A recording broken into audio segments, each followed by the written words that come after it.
ଆରେ ତମେ କେତେ ବେଳୁ ଆଇଲଣି? କ'ଣ ଏମିତି ମନ ଦୁଃଖରେ ବଇଛ? କ'ଣ ହେଇଛି କି? ଝିଅ ଘରକୁ ଏତେ ଦିନ ପରେ ଯାଇଥିଲ, ସବୁ ଭଲ ମନ୍ଦ କ'ଣ ବୁଝିବାଝିକି ଆଇଲ? ସବୁ ଠିକ୍ ଠାକ୍ ଅଛି ନା? ଏମିତି କ'ଣ ମୁହଁ ଶୁଖି ଯାଇଛି? କ'ଣ ତାଙ୍କ ଘରେ କିଏ କ'ଣ କହିଛି ତମକୁ ନା କ'ଣ? କହନି ଲୋ ତୁ, ଆମ ଝିଅକୁ ଯାହାକି ହଇରାଣ କରୁଛନ୍ତି ନା ତା ଶାଶୁ ଶ୍ୱଶୁର। ଝିଅକୁ ହଇରାଣ କରୁଛନ୍ତି ତା ଶାଶୁ ଶ୍ୱଶୁର? ହଁ ଲୋ, ମୁଁ ଆଉ ଦେଖିକି ସହିପାରିଲିନି ଲୋ, ମୁଁ ଆଉ ଦେଖିକି ସହିପାରିଲିନି। ଝିଅ ତା ଛୁଆକୁ ଧରି ସେ ମାଟି ଘରେ ରହୁଛି ଲୋ। କହନି, ଘର ଆଗରେ ପାଲ ଖଣ୍ଡେ ଟାଙ୍ଗି ଦେଇକି, କବାଟ ନାହିଁ ସେ ଘରର ପୁଣି। ଆଉ ସେ ଛାତ ଘରଟା କ'ଣ ହେଲା କି? ତା ଛାତ ଘରେ ତା ଶାଶୁ ଶ୍ୱଶୁର ଦିଅର ଯା ନଣନ୍ଦ ସେଇମାନେ ସବୁ ରହୁଛନ୍ତି। ଆମ ଜ୍ୱାଇଁ ବା ସବୁ ପଇସା ଖର୍ଚ୍ଚ କରି ସେ ଘର ଦ୍ୱାର କରିଥିଲେ, ଆଉ ଏମାନେ କ'ଣ ରହୁଛନ୍ତି? ସେଠି ସିନା ଆମ ଝିଅ ଜ୍ୱାଇଁ ମିଶିକି ଘର କରିଦେଲେ, ହେଲେ ବା ସେ ଜାଗାଟା ତା ଶ୍ୱଶୁରର। ଏବେ ବା ସମୁଦି ସେ ଜାଗା ବାବଦ 4 ଲକ୍ଷ ଟଙ୍କା ମାଗୁଛନ୍ତି। ଝିଅ ଆମର ଏଇନାକେ ସେ ରୋଗିଣା ଛୁଆକୁ ନେଇକି ମେଡ଼ିକାଲ ନେଇକି ଭଲ କରିବ ନା ଏଇନାକେ ଜାଗା ବାବଦ 4 ଲକ୍ଷ ଟଙ୍କା ଦେବ?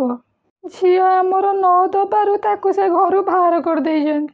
ଯଦି ସମୁଦିଙ୍କର ଜାଗା ପାଇଁ ପଇସା ନେବାର ଥିଲା, ଜ୍ୱାଇଁ ଯେତେବେଳେ ଆମର ଘର ତିଆରି କଲେ ସେ ପୂର୍ବରୁ ମାଗିଦେଲେନି, ଜ୍ୱାଇଁ ଆମର ପଇସା ଦେଇ ଦେଇଥାନ୍ତେ। ଆଉ ଏତେ ଗୁଡ଼ିଏ ପଇସା ଏଇନା ମାଗୁଛନ୍ତି, ସେ କେଉଁଠୁ ଆଣିକି ଦେବେ? ଆମ ଝିଅର କାହିଁକି ଛୋଟା ପୁଅ ହେଲା, ସେଇଥିପାଇଁ ତାକୁ ହଇରାଣ କରିକି ସେ ଜାଗା ବାବଦ 4 ଲକ୍ଷ ଟଙ୍କା ମାଗୁଛନ୍ତି। ଯାହାକୁ ଯେମିତି ତ ଉପରବାଲା ଗଢ଼ିଛନ୍ତି, ଏଥିରେ ମୋ ଝିଅର କ'ଣ ଦୋଷ?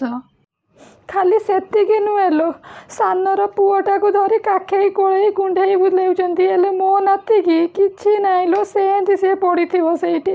ତାକୁ ଟିକେ ଅନଉ ବି ନାହାନ୍ତି ଲୋ।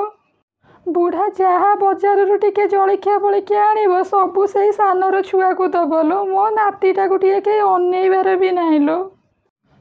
ସମୁଦୁଣୀ ତ 2ଟା ପୁଅ ଜନ୍ମ କରିଛନ୍ତି, ଏତେ ପାତର ଅନ୍ତର କ'ଣ ପାଇଁ କରୁଛନ୍ତି? ଆଲୋ, ସମୁଦି ଯାହା କରୁଛନ୍ତି ସବୁ ସମୁଦୁଣୀକି ପଚାରିକି କରୁଛନ୍ତି। ସମୁଦୁଣୀ ଯଦି କହିବ ସମୁଦିକି ତୁ ଗୋଟାଏ ଗୋଡ଼ରେ ଛିଡ଼ା ହେଇ ବୋଲିକି, ସେ ସେମିତି ଛିଡ଼ା ହେଇଥିବ ଗୋଟାଏ ଗୋଡ଼ରେ। ତାଙ୍କ ଘରର ତ ମୁରବି ଠିକ୍ ନାହାନ୍ତି ଆଉ ଯେତେବେଳେ ସମୁଦୁଣୀର ଗୋଡ଼ ହାତ ଅଚଳ ହେଇଯିବ, ସେତେବେଳେ କହିବେ ତମ ଝିଅ ଆମର ସେବା ଶୁଶ୍ରୂଷା କିଛି କରୁନି। ଚକା ଆଖି ସବୁ ଦେଖୁଛି ଲୋ, ଯାହା ବି ହେଲେ ବାପ ମା। କାଲି ସକାଳେ ଯେତେବେଳେ ଗୋଡ଼ ହାତ ପଡ଼ିଯିବ, ସେଇ ପୁଅ ବୋଉ କରିବେ ନା ଆଉ କିଏ କରିବ? ଆଉ ଯେଉଁ କରୁଛନ୍ତି କର୍ମ, ସେ କର୍ମଫଳ ସେ ନିଜେ ହିଁ ଭୋଗିବେ। ମୋ ଝିଅର ତ ଫଟା କପାଳ, ଆଉ ଯାହା ଭୋଗିବାର ଥିବ ଭୋଗିବ ଆଉ।